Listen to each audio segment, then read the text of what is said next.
अस्सलाम वालेकुम। Loose talk के साथ अनवर मकसूद आपकी खिदमत में। आज जो मेरे मेहमान हैं उनको टूथपेस्ट की एक एडवर्टाइजमेंट में शूटिंग में जाना है, इस वजह से हम जल्दी बातचीत शुरू करते हैं। अस्सलाम वालेकुम। वालेकुम। आप कैसे हैं? बढ़िया हूँ। दफ्तर में जो मेरा सर है ना, दफ्तर में जो मेरा सर है उसकी कीमत मैंने 1 करोड़ रुपये रखी है। मैं समझा नहीं। मैं भी नहीं समझा, शुरू में मैं भी नहीं समझा। आप कैसे समझ जाएंगे? जो मैं नहीं समझूंगा आप कैसे समझ जाएंगे? दफ्तर में जो मेरा सर है उसकी कीमत मैंने 1 करोड़ रुपये रखी है। नहीं समझा। आजकल है ना, सरों की कीमत चल रही है 30 लाख, 40 लाख, 50 लाख। हाँ, मगर वो ये वाले सर हैं, ये उर्दू वाले sir. Shut up please, shut up. Sir की कीमत होती है 30 लाख, 40 लाख, 50 लाख।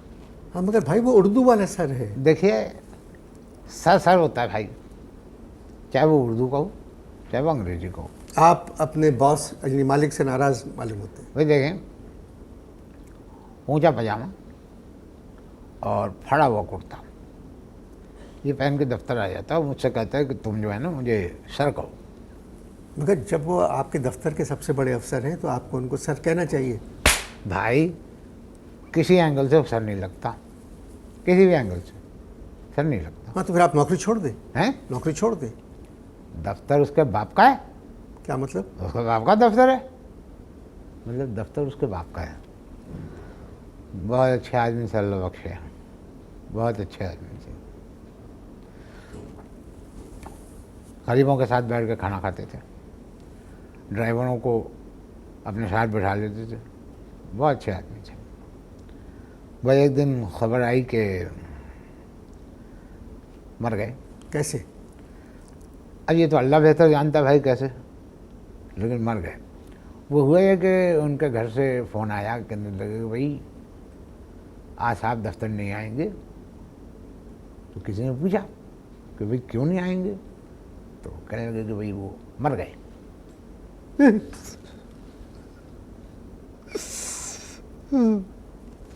बीमार थे?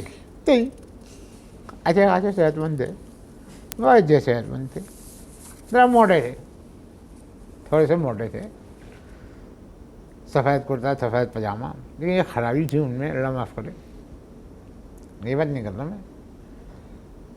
बनियान जो है वो नाप से 6 इंच ऊपर पहना करते थे। अब जो दफ्तर में हैं वो उनके बेटे हैं जो आपके अफसर हैं। अल्लाह माफ़ करे, लोग कहते हैं, मुझे तो नहीं यकीन आता। उसकी वजह यह है कि इतने शरीफ बाप का इतना घटिया और बेहुदा बदमाश बेटा, भाई मुझे तो उसकी पैदाइश में खुफियात लगता है, यकीन करें। क्या बात है? दफ्तर में क्या काम, मतलब काम क्या होता दफ्तर में सिवाय काम के सब कुछ होता है। है? किस चीज़ का दफ्तर है? भाई देखिए, अगरबत्ती का कारखाना है जी। मगर मैं हेड ऑफिस की बात कर रहा हूँ, मैं हेड ऑफिस की बात कर रहा हूँ। अगरबत्ती में तो फ़ायदा ही बहुत फ़ायदा है। बहुत फ़ायदा है। तो आप क्या काम करते हैं? भाई देखिए, बात ये है कि मैं हूँ फाइनेंस डिपार्टमेंट में। जी। समझ गया? अब फाइनेंस डिपार्टमेंट में हूँ, जब उनके अब्बा जिस ज़माने में मालिक चल रहे थे, तो यकीन जानिए कि बड़ा फ़ायदा ही फ़ायदा होता था उसमें।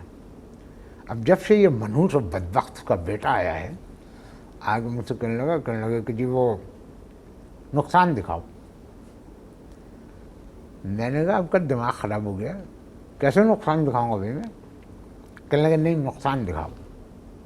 मैंने कहा मैं कैसे नुकसान दिखाऊंगा? तो कहने लगे मुजरा कराओ और मुजरे में नुकसान दिखाओ। बताओ, बदबख्त, जाहिल, बदमाश, बेहुदा, बदतमीज़ मुझसे कह रहा है कि मुजरे में नुकसान दिखाओ। आप इस दफ्तर में कब से काम कर रहे हैं? भाई मैं इस दफ्तर में उस वक्त से काम कर रहा हूँ जिस वक्त यहाँ पर बत्ती बना करती थी, अगर तो बाद में फिट किया। तो खाली बत्ती बना करती थी? बत्ती से काम भाई करते? बत्तियों को जोड़ के हम धागा बांध के एक वो बनाते थे, झाड़ू। और झाड़ू जो है मैं अपनी साइकिल के ऊपर पीछे रख के कैरियर पे जाके मैं मुख्तलिफ दुकानों पे जाके बेच आता था।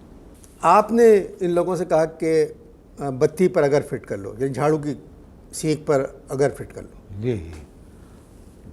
बात से ये है कि ये आइडिया आपका था? मेरा आइडिया, असल में मेरा मालिक ये चाहते थे कि वो अपनी बेगम के नाम पे उसका नाम रखे, बत्ती का, अगरबत्ती का। अब उनकी बेगम का नाम था शाइस्ता। उन्होंने कहा कि भाई इसका नाम रखो शाइस्ता अगरबत्ती, ठीक है। अच्छा, हमारी जो अगरबत्ती थी वो झाड़ू की एक सीख के बराबर होती थी। अच्छा, यानी अगर कोई किसी की मैयत पे ले जाए एक अगरबत्ती तो यूँ समझ लो कि चैलूम तक चलती थी वो अगरबत्ती। 3 फीट की अगरबत्ती? 3 फुट की अगरबत्ती। वो तो मैंने कट करवाई कि मटीरियल ज़्यादा लग रहा है, तो मैंने कहा कि इसको 1 फीट की कर दें, 6 इंच, अगर 6 इंच बत्ती। तभी तक यही नाम के साथ बिक रही है? नहीं, जब से ये मनहूस आया है ना, मालिक का बेटा नाहिंजार, ये आगे मुझसे कहने लगा कि जी बत्ती का नाम बदलेंगे। अब उसकी बेगम का नाम है सुल्ताना, तो कहने लगा इसका नाम रख दो अगर सुल्ताना बत्ती। अगर सुल्ताना बत्ती? हाँ, मैंने भी कहा, ऐसे ही मैं भी चौंका था। मैंने कहा भाई ये मायूब नाम लग रहा है, आप इसका नाम रखें सुल्ताना अगरबत्ती। कहने लगा मनहूस, तुझसे जो कह रहा हूँ वो कर तू। और आजकल वो नहीं, आपके जो अगर सुल्ताना बत्ती के नाम से बिक रही है। अगर सुल्ताना बत्ती? अगर सुल्ताना बत्ती। तो आपके जो नए मालिक हैं दफ्तर में क्या करते हैं? ये दफ्तर में मनहूस का बच्चा, मतलब माफ़ करना, बता तो खुद मनहूस, ये दिन में कोई 40 मरतबा के करीब बाथरूम जाता है और फिर आने के बाद बैठ के वेट करता है दोबारा जाने के लिए। नहीं, काम क्या करते हैं? उसको धोने से फुर्सत मिले तो कोई काम करेगा, यानी बगैर हाथ धोए आजकल मेरे पीछे लगा हुआ है। कहता मनहूस तुझे तो मैं देख लूँगा। मैंने कहा देख लेना। ये जो नए मालिक हैं आपके पढ़े लिखे हैं? जाहिर आदम, बिल्कुल, बल्कि यूँ समझ लीजिए कि जाहिर आज़म का आखिरी चश्मे चराग। समझ में आई बात? बिल्कुल आखिरी चश्मे चराग। अंग्रेज़ी का एक लफ्ज़ नहीं आता सिवाय गेट आउट बोलने के, और दिन में तकरीबन 100 मरतबा मुझे गेट आउट कहता है और मैं गुस्सा खा जाता हूँ। उनकी बेगम सुल्ताना कैसी हैं? भाई अल्लाह माफ़ करे, जब मैंने जब उनको देखा ना, तो मेरे दिमाग में ख्याल आया कि भाई इनका नाम अगर सुल्ताना बत्ती की बजाय मगर सुल्ताना बत्ती होना चाहिए। मगर सुल्ताना? अब किसी के चेहरे की जो है वो बुराई नहीं करनी चाहिए, मगर जब मेरा ध्यान जाता है वो ये जाता है कि अगर मैंने उनकी बुराई नहीं की तो मैं बख्शा नहीं जाऊंगा। बताइए, दफ्तर में आई और आते ही सारे मुलाजिमों को गालियाँ देने लगी। क्यों? बस ये बताने के लिए कि वो मालिक की बीवी है। अच्छा, अगर सुल्ताना बत्ती की लॉन्चिंग के दिन हुआ क्या? भाई हमने उनको बुलाया था, टीवी वालों को और प्रेस वालों को, सबको बुलाया। वो आ गए? कार्ड के ऊपर लिखा हुआ था कि शाम 7 बजे इफ्तिताह और उसके बाद हाई टी। कैसे नहीं आते? अच्छा, पूरे उधर हॉल के अंदर दफ्तर में उन्होंने लगाए हुए थे कोई 500 के करीब वो गुब्बारे।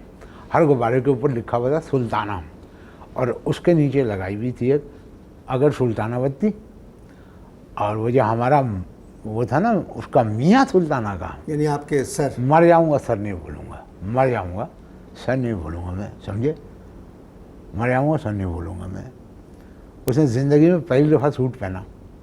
यकीन करें अनवर भाई कि टाई की नॉट इतनी मोटी थी, ऐसा लग रहा था कि किसी ने तरबूज जो है वो उसकी चोटी के नीचे लटका दिया है। हरे रंग का सूट, पीले रंग की टाई, काले रंग के जूते, सफ़ेद रंग के मोजे और पीले कलर की टाई। मैं तो गुस्से में आ गया। मैंने उनसे कहा, मैंने कहा कि ये जो है ना, इसमें कादर बख्श, इसमें एक गुलाबी कलर रह गया। तो जाहिल मुझसे पता है क्या कहता है? कहने लगा ऐसी बात नहीं है, मैं जाहिल नहीं हूँ। समझ में आई बात? मैंने कच्छा गुलाबी रंग का पहना हुआ है। इस टाइप का आदमी है वो। आप अपने मालिक को कादिर बख्श कहते हैं? वो तो पता है उसको, उसके बाद बताया कि मैं जो हूँ ना उसको कभी भी मैं मालिक नहीं कहूँगा, कभी भी सर नहीं कहूँगा। अच्छा, आप अगर सुल्ताना बत्ती की लॉन्चिंग के बारे में बता रहे थे। जी, मैं अगर सुल्ताना बत्ती के लॉन्चिंग के बारे में बता रहा था। अब देखें भाई, बात ये है कि 7 बजे का टाइम था। जी। अब 7 बजे का टाइम था, लेट हो रहे थे। नहीं तो कादर भाई, वो जो आपने वो गुब्बारे मोमबत्तियाँ वगैरह लगा दी थी, सब लोग 500 के करीब इंतजाम सर आपके पास गुब्बारे था? और मोमबत्ती सब मेरे पास था।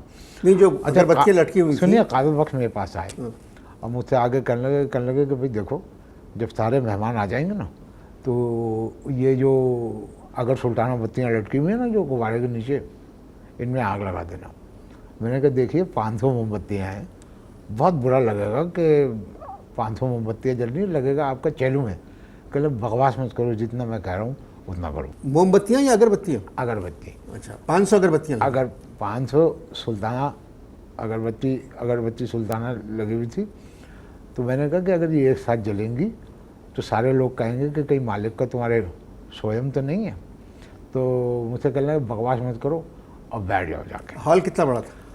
हमारी जो अगर सुल्ताना बत्ती यानी जो मालिकन थी, उनके बैठने के बाद बड़ी मुश्किल से 4-5 सहाफ़ी जो है वो उसके अंदर घुस पाए। फंक्शन था आपका 7 बजे? फंक्शन था 7 तो बजे। लोग आ गए नहीं? 8 बजे तक कोई नहीं आया।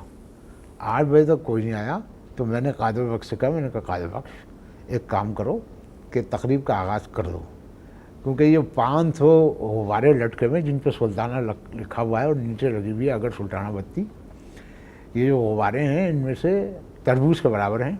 अब इनमें से हवा निकलना शुरू हो गई है और जब तक मेहमान आएंगे उस वक्त तक ये सुकड़ के चीकू हो चुके होंगे और कितना बुरा लगेगा कि तकरीब में जो है ना वो चीकू लटके हुए होंगे।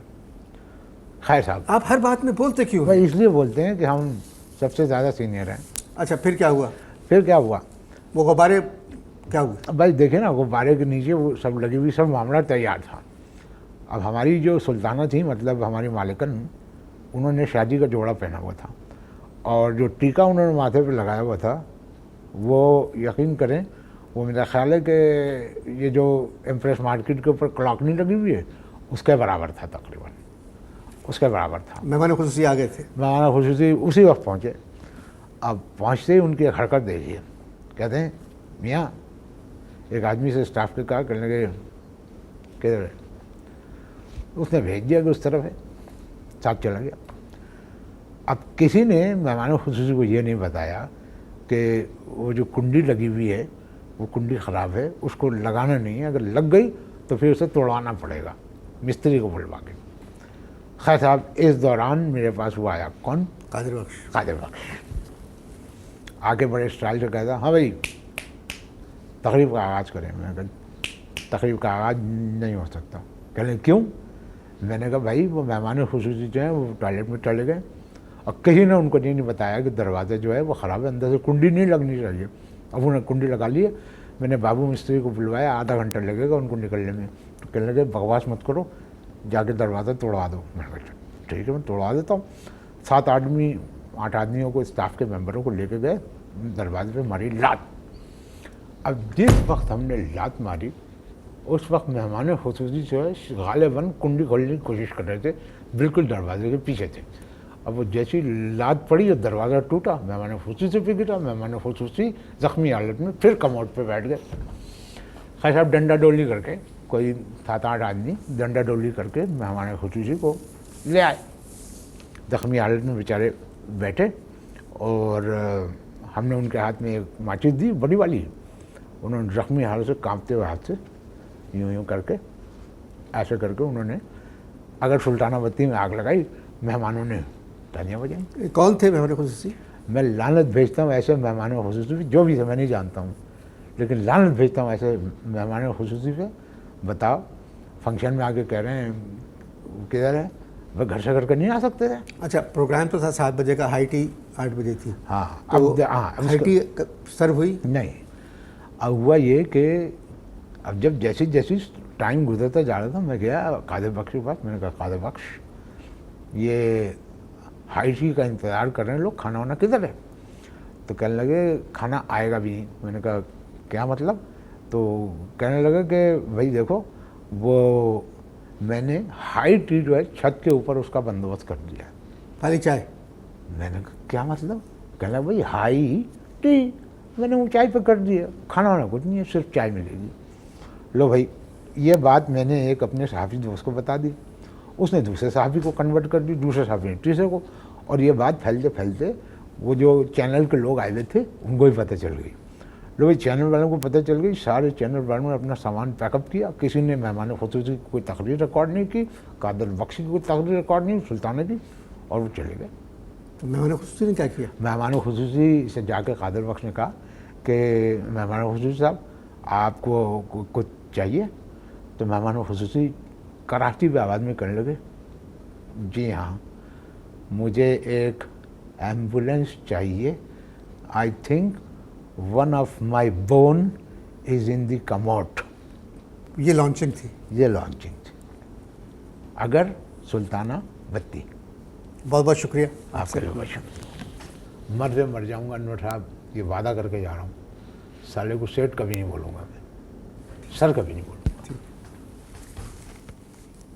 खुदा हाफ़िज़।